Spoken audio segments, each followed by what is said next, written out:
we are inviting you to a Christmas fundraiser that you don't have to attend. Skip the Dinner is CareImpact's fundraising non-event. Instead of dressing up, going for a banquet, you stay home or go shopping. Do whatever you want. Keep your valuable time and give hope from wherever you are. And this year, every year-end gift or pledge is doubled by a generous donor. So your Christmas generosity goes twice as far to strengthen the network that equips churches and community partners across Canada. If you want a simple way to make real impact this Christmas, go to careimpact.ca/skipthedinner.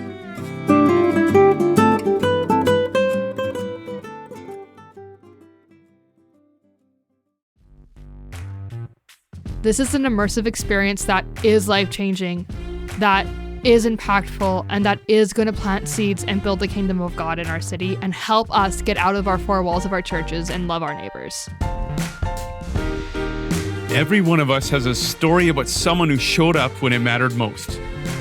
I'm Johan, and this is Neighbourly, a podcast about the ordinary ways people show extraordinary care. Every other week, Shannon Steves sits down with someone who's lived that out. Real stories of faith, kindness, and community in action. So grab your coffee and let's join Shannon at the table. Today on Neighbourly, I am sitting down with my colleague and my friend, Danika. She actually serves on our CareImpact team as our community development facilitator. And one of the big pieces that she oversees is the cost of poverty experience, or COPE. And we've talked about this a little bit before on our podcast. But last fall, we hosted a COPE with, I actually don't remember how many participants, but quite a few. And there were a lot of just really thought-provoking conversations that came out of it. And so today we're going to talk about what happens in a COPE simulation, and also hear some of the stories from last year's event. So Danika, welcome. Thank you so much for being here. Thank you for having me. We'll take any opportunity to talk about COPE. Awesome. Well, for anyone who hasn't heard about COPE or know what it is, which might be quite a few of our listeners, how would you describe it in your own words? And so the cost of poverty experience is essentially a simulation of what it's like to live a month in someone's shoes who is experiencing poverty.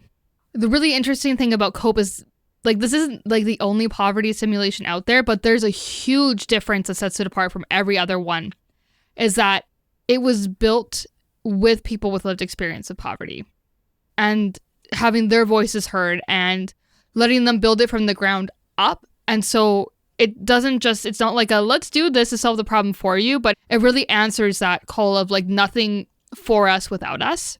It's not anything like a game, and definitely with how it's set up, it's very realistic, and it's an opportunity to come and have biases and questions challenged in an environment where people don't have to jump off the deep end right into serving in a community or somewhere where there's people who are living in a different economic bracket or experience that they are, but it's a safe space to be challenged and ask questions and experience something. Awesome. And logistically, how does it work? If someone is participating in a COPE and they show up, what can they expect? So what they can expect is to learn a little bit about some basic statistics on poverty. We're not just going to not talk about it at all. But what they can expect to come into a room where they're going to be given a folder and there's going to be a family and their names in there and a little bit of their story, and they get to choose one person that this is the person I'm going to be for the next hour. And so what they can expect is to make the experience as real as they want to make it for themselves, because it's you get to decide how much you need to step into someone's shoes. And there's always the option if it gets too much emotionally to take a step back and just take a breather. But they can expect to learn and engage with the topic of poverty in a way that isn't just sitting in a chair and taking notes, but is very hands-on and more of an experience and less of a lecture. Yeah, totally. It's an immersive experience, right? Rather than just watching or, like you said, a lecture. Yeah. And so what kinds of decisions, I guess, do participants have to juggle in that hour? How does that break down? What does that look like? Well, just to backtrack a bit, like I can describe the room because it's like when participants walk in, there's going to be like a bunch of chairs in the middle of the room. And then there's also going to be a bunch of tables on the outside. And each table is going to be like a different social service system. We have like the doctor's office. We have government services. We have a school, like different things like that.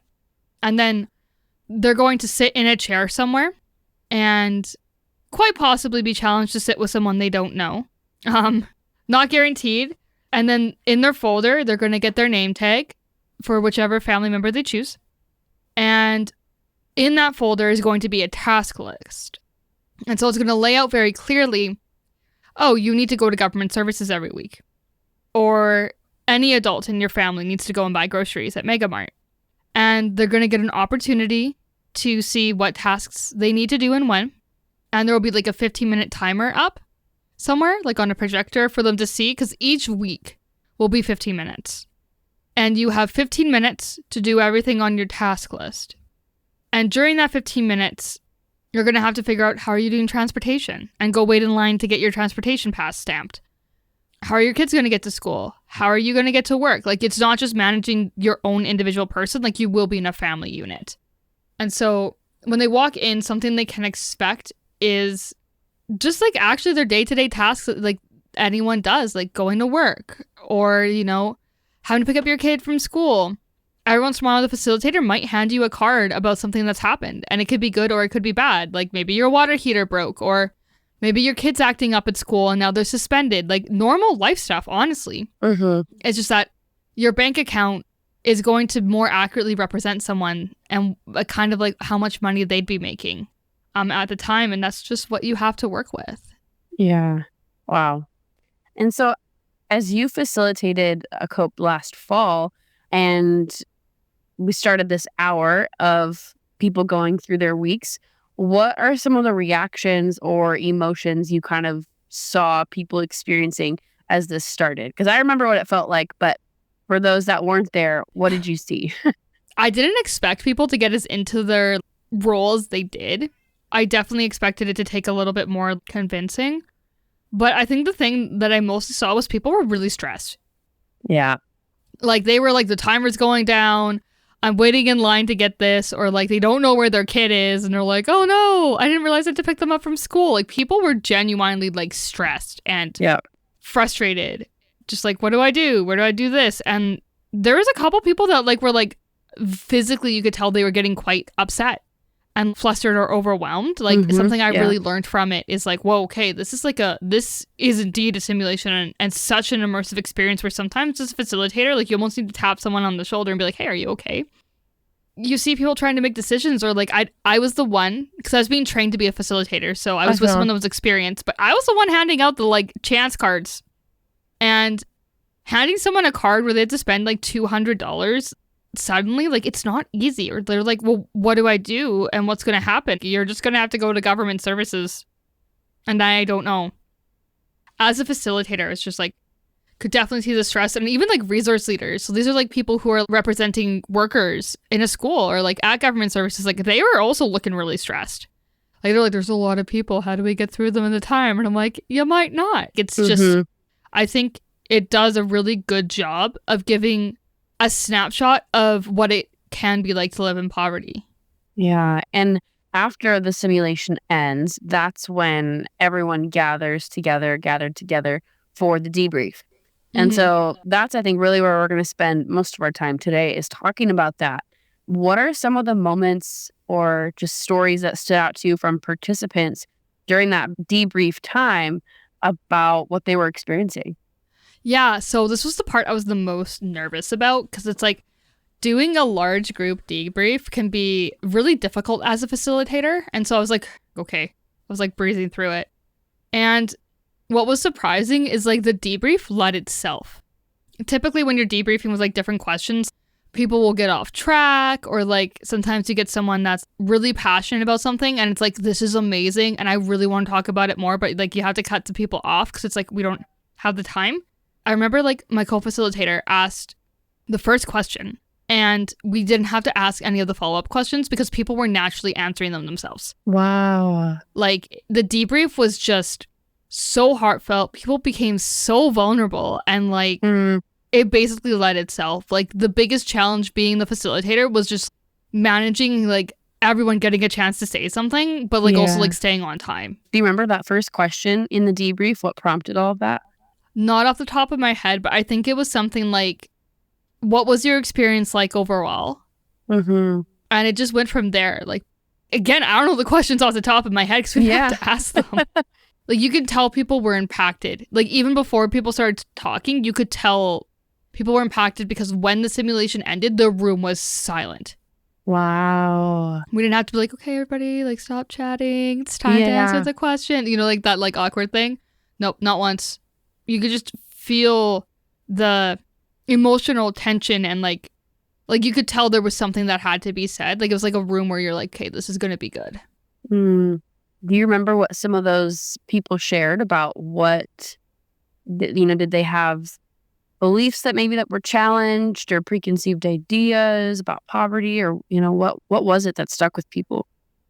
Everyone that shared had something challenged or changed. Like, the thing that stood out to me, like the one that always stands out to me, is there was someone who works with within social services, actually, and they've been a professional for like years.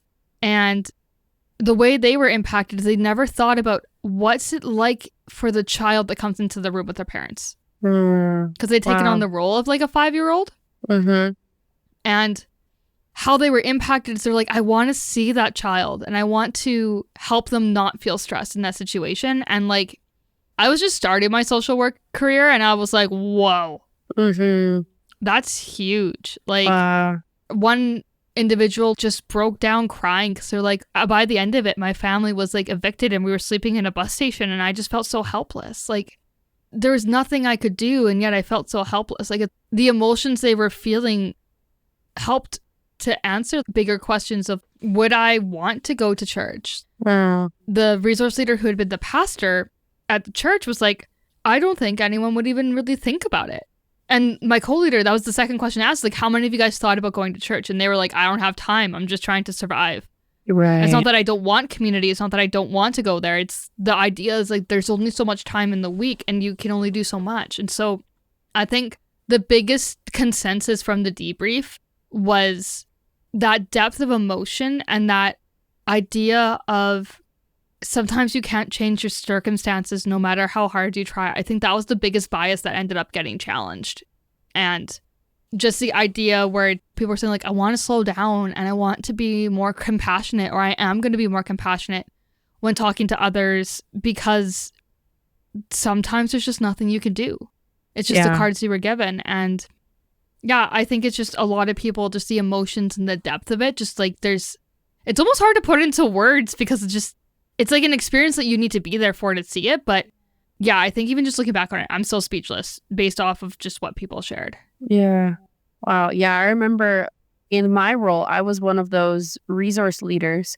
And I don't remember my title, but I was basically like the community connector. Like, I just walked around inviting people to like a community event in the park.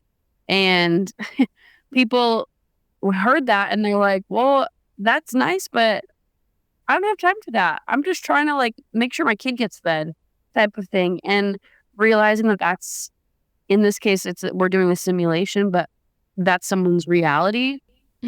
Once you sit with that, you can't go back to the way you thought before. No. And that is exactly the role you were, as the community connector. I remember that. And it's like, you were running around. Like, it was chaotic for sure. It was super chaotic. Like, I think pretty much everyone was like sweating by the end of it. Yeah, it's just a really immersive experience. Yeah, because you were there. Like, was there anything from the debrief that you remember standing out to you?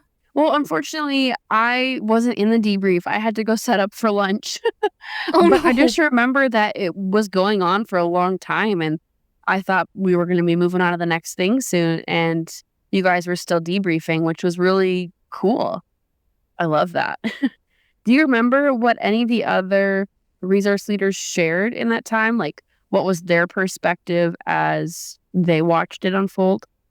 The individual who was our teacher at the school had shared how like how hard it was to have so many kids who their behavioral issues were probably linked more so to the fact that they were hungry or home was just really stressful, and like just this idea of how like school became like the safe space and the reprieve, or how stressful it was that like some kids, their parents just never came to pick them up. Like, what do you do with that? Wow, yeah. And like being concerned for them too when they had like spring break happens in this. So there's like a week none of the kids go to school, and being concerned like, how are they going to do? Like, what are they going to do this week? Another resource leader was like at Mega Mart and mentioned how hard it was to be the business owner, because like it's like trying to keep an eye out for anyone from stealing, but then forgot to tell someone that they got the job. Yeah, and so like felt like really bad about that after. It's like it was just so hectic and crazy. I completely forgot to tell this person you got the job. Yeah.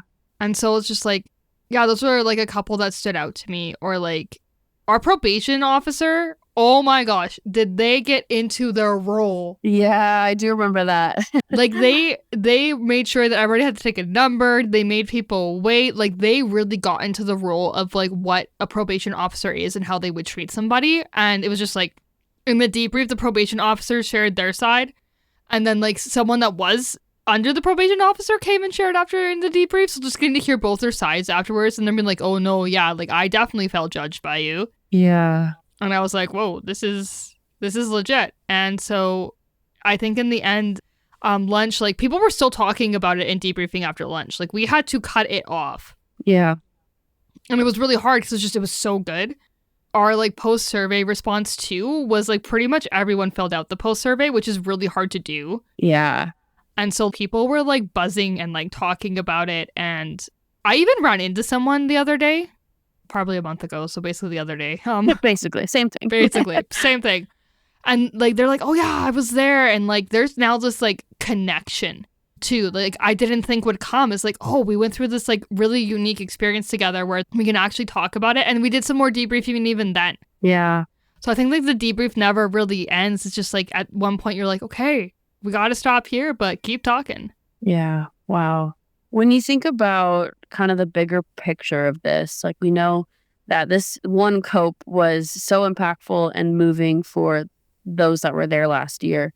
But why does this matter beyond that? Like for communities and churches, why do we need more communities to, go through an experience like this?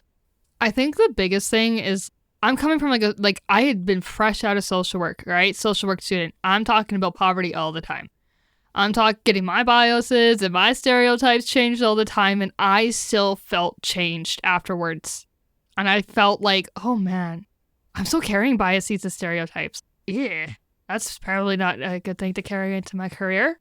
But I think the biggest thing is this allows individuals to step into the shoes of somebody else and stepping into the shoes of who they might run across in serving at church. Yeah. Like, I think it fosters a depth of understanding that honestly no, like, not to be bold, but like, I'll be bold, like no Bible study or soup kitchen experience would be able to do. Mm. It's a moment to step into the shoes of who we would consider to be the least of these. Yeah. And I think it's important for like churches or schools or like even small businesses right now, right? Because the crime rate's been going up. Yeah. To just be in a space where they're not afraid to make a mistake and hurt someone irreparably. And where they can be in a safe space that if it gets too much, they can come and be comforted and like take a break and breathe. But I think another really important thing is like the experience itself brings community for whoever goes through it. You're bonding with other people through this. Like you might run, like Winnipeg's just a giant small town. For sure. You're going to run into people here and there randomly, but there's like a bond that happens and a depth of community that even comes with like those that you go through it with. Yeah. Where it's like, oh, like I remember like going through this and like my friend had this really surreal experience. I had this surreal experience, and the empathy and compassion that comes afterwards is just beautiful. It honestly feels like a gift. Wow. Because it's like the next time you encounter somebody at your job or on the street or something like that, you aren't running in with no information. You know, like when you read a news article and you have to see like, do I agree with this person? Are they being biased? Is this true? Like, is this fake news? Is this propaganda? Like all those like worries and stuff. it goes beyond that to where it's like, I remember when I had to choose between paying my car bill so we could have a working vehicle to get around and save time, or buying groceries for the week. Yeah. And that's the reality for so many Canadians. Yeah. This conversation reminds me of people will often say, just pull yourself up by your bootstraps type of thing, towards folks that are experiencing poverty or navigating challenges like this. And I think oftentimes there are no bootstraps to pull up on. And experiences like this help us grow in our empathy and our understanding of why that is. And that, statements like that don't actually help us to see the other person.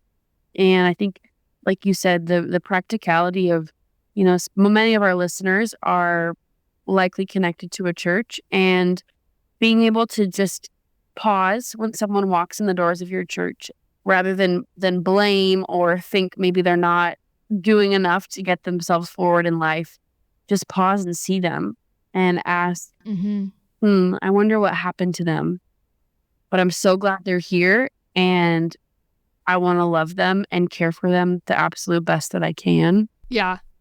And that reminds me of, I think, my favorite thing about the potential and the opportunity that comes from a cope is having those different stereotypes or like masks that were kind of like honestly taught growing up. Like, I know I was taught growing up in school, like, to think this way. Yeah. And I guess an opportunity for people who are very different from you to not be a stranger that you're afraid of, but a friendship where there's so much to give on their end too. I think it like helps to like bring that equity in, where it's like, hey, yeah, you know what? I have like a 6-figure job. You don't. And that might be someone that's going to be the most genuine, best friendship you will ever experience in your life and learn so much from. Right. And that's my favorite thing about cope, is this opportunity for people who might have not been friends or might have not built that relationship and gotten to know one another simply because of a bias or a stereotype that we have been taught growing up. Because this helps to break those back down and to bring in that upside down kingdom that we also want, and that neighborly affection that we're like, yeah, we want to see this and we're going to do this. And this is a tool to help do that in a safe setting, and where you can debrief after and share about it, and then have access to a facilitator that can come out and say, hey, I want to help you do your action plan. Like, let's do it. Yeah. And like put what you've learned into action, because sometimes you never know what's going to happen. You never know how much of a blessing someone who looks so different from you or is experiencing so many differences from you, that could be someone that ends up changing your life for the better and shows you so much of God, the same way that you have so much to give to them as well. Absolutely. Danika, for people who are listening and are thinking, like, I would love for, my church staff to go through this, or our congregation even, or our team, whatever their context is, what does it look like for them to bring cope into their community? How do they go about that? Well, you're going to want to go to our website, CareImpact.ca, and go to Care Labs. If you want to learn more about cope and actually hear some of like real life debrief recordings, if you go to the poverty section on our Care Labs page, there's a place to listen, and you can hear some of those debrief statements yourself. And then from there, you're going to want to book a discovery call through Care Impact. It'll be on the Care Labs area. And that gives you an opportunity to talk to Dorlin to help figure out what size of cope do you need, how is this going to work, and we can walk you through the whole process. And then in the leading up to cope, if you do book it, 1, you get to hang out with me for 3 hours, which can be pretty fun. Oh yeah, come on. I'll have our lives change. I'll get to know each other, build community, have like just a great time being the body of Christ. But in that, you'll also get help knowing how to set up the room, what you need to do to prepare. Like, I'll also help walk you through that. And on like day of is when we would come and facilitate. And it is a life-changing experience. And it's been Canadianized. So the first cope we ran was still very much steeped in the American system. And not that it's like insanely different. There's like some minor differences here or there, but changes have been made so that it is a Canadian context. So it's even more relevant now to our context. Right. And thanks to the amazing groundwork that Think Tank did, like the family stories are the same. And because that's one thing that's not different between us here and across the border is that people are still experiencing poverty. People are still being seen in a way that they're being represented unfairly in the media. Mm-hmm. And so those stories are one thing that didn't have to be changed at all. And so I think by hosting a COPE, get in contact with us.